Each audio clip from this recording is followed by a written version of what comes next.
Corona warriors को सलाम। Indian air forces fly past के सिपाहियों ने गांधी हॉस्पिटल के उन तमाम डॉक्टर्स, नर्सेस और मेडिकल स्टाफ, मिट्टी खोदने वाले और दूसरे फ्रंटलाइन कोरोना वॉरियर्स का शुक्रिया अदा करते हुए उन पर फूलों की बारिश करके हौसला अफजाई की और सलाम पेश किया। कोरोना वॉरियर्स की हौसला अफजाई करने वाले ये अनमोल नज़ारा गांधी हॉस्पिटल के अलावा पूरे भारत में शुमाल से जुनूब और मशरिक से मगरिब तक देखा गया।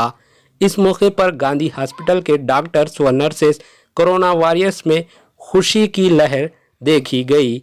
एचएन न्यूज़ चैनल की टीम कोरोना वॉरियर्स को और पुलिस अहलकारों को सलाम पेश करता है। Bureau report, HN news.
हमारे एचएन न्यूज़ को सब्सक्राइब करिए ताकि आपको नोटिफिकेशंस आते रहे वक्त पर।